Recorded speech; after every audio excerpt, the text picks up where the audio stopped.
Hi guys! Good morning! Nandito tayo ngayon sa Terminal 2, Chubu International Airport sa Nagoya, Japan. And we're going back to the real life. We're going back to the Philippines. Yung hiniram ko na Wi-Fi, travel Wi-Fi, binalik ko na siya dito sa Global in Japan. Ito siya.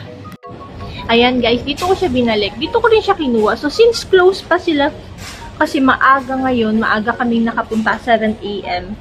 Dito ko siya inilagay. Ayan, returning box. So, dyan mo lang siya ihuhulog, yung hiniram natin na Wi-Fi. So, hindi ko na rin siya turn off. Actually, pwede pa ako makakonect. Nakakonect pa ako hanggang ngayon. Mahina na nga lang. So, ayan, dun ko lang siya ibinalik yung Wi-Fi dyan. So, madali lang siya. Ibubook nyo lang di siya sa Klook. And then, may discount kayo maa-avail kapag gumamit kayo ng mga promo code. And then, yun, dito niya siya kukunin. Dito ko rin siya kinuha yung Wi-Fi nung pagdating natin, pag-arrive natin ng Japan 19. Dito ko rin siya kinuha and then dito ko rin siya ibabalik. So, kahit aling airport dito sa Japan, ganun lang din naman. Kung saan mo siya kinuha, dun mo lang din siya ibabalik. Nasabihin naman nila sa'yo kung anong terminal, kung saan banda mo siya ibabalik. Tayo. So, now, naghintay tayo na mag-open yung bag drop nila. Kapag self-check-in na rin tayo kasi dito, ni-report nila yung self-check-in. So, nakapag self-check-in na rin tayo. Hinihintay lang natin na mag-open yung bag drop. And, ayun. Ayan, no, nakalagay. Check-in bag tag. So, self-check-in siya, guys. Tapos, mag-print na rin yung bag tag mo. Ikaw maglalagay, magdidikit sa bag tag mo.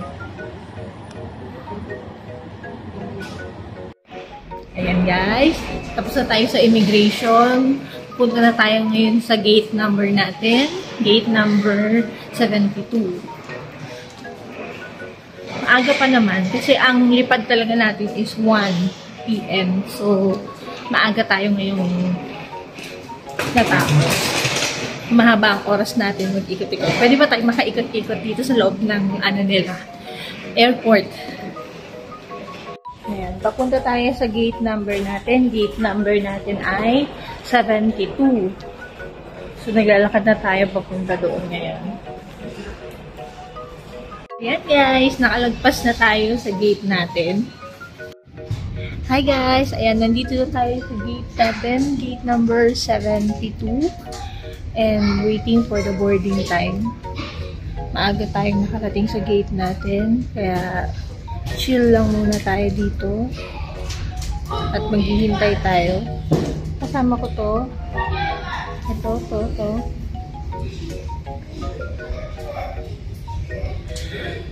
Back to reality na. Balik na tayo sa totoong mundo natin.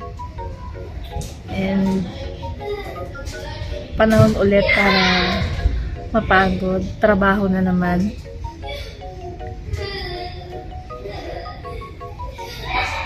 Mamaya, kapag open na yung sa may duty free, punta tayo, silip tayo doon. Kasi meron dito duty free, pero sarado pa kasi dahil maaga pa. Feeling ko parang tayo yung first flight. No, kasi sarado pa lahat eh. Parang ngayon yata, as of today, parang first flight kami rito sa Chubu. Kaya, wala pang tao. Ultimo yung kanyang duty free sarado pa, kainan sarado pa lahat. Maya punta tayo doon, check natin ano yung mga tinda nila.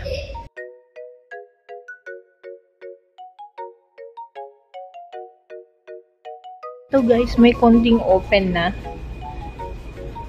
may ibang open na dito, so check natin kung meron tayong pwedeng mabili.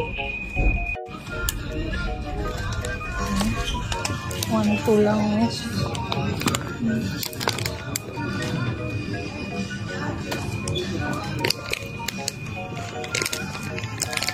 Bili tayo guys. Ito, binili ko. Nag-order ng food. So, hintayin natin. Tutunog siguro ito mamaya. Hindi naman din siya ganun kamahal. Mura lang din naman siya. So, hintayin na lang natin na tumunog itong buzzer para makuha natin yung in-order natin. Ayan guys, oh, tumutunog na. Nagbabibrate na siya, tinatawag na tayo. So, ito na yung order natin.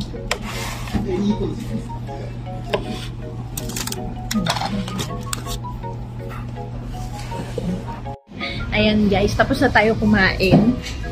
And busog na. Aabot na to, kasya na to ng 4 hours. 4 hours na flight. Nandito tayo ulit sa duty free. Kanina bumili ako ng collagen drink at saka collagen na powder.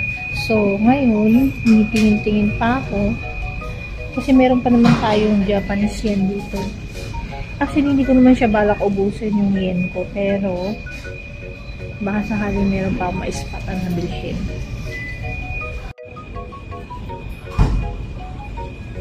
Mga gamot-gamot to eh.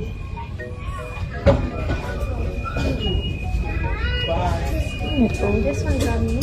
This one.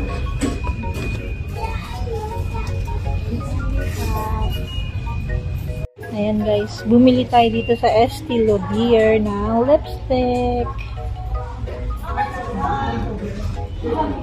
Tapos magbabayad na tayo. Nakabili tayo ng lipstick. Estee Lauder ang brand. Pilihan ko kung YSL or Estee Lauder. Pinili ko yung Estee Lauder na lang. Ayan guys, nakabili tayo ng lipstick dito sa duty free. Ano siya, Estee Lauder. Tingnan nyo, mura lang. 3,800 in yen. Diba? Mura talaga pag sa Japan, no? Saka kahit sa ibang bansa, mas mura talaga ang mga makeup. Compare talaga sa Philippines, no? Ito, social na brand to sa atin. Pero dito, cheap mo lang na mabibili. Nakabili tayo ng lipstick. Nakakatawa, nakabili ako. Alam mo guys, sa mga bansa talaga na pinupuntahan ko, talagang bumibili ako ng mga makeup nila. Kasi gusto ko matry yun. Yung mga makeup nila na iba-ibang brand. Especially pag ibang bansa na mga makeup. Yung mga brand nila, maganda rin naman. And then, ito, yung brand ng Estee Lauder, yan. Mahilig ako sa mga ganyan eh. Mga MAC, YSL, Estee Lauder, Gucci, mga ganyan.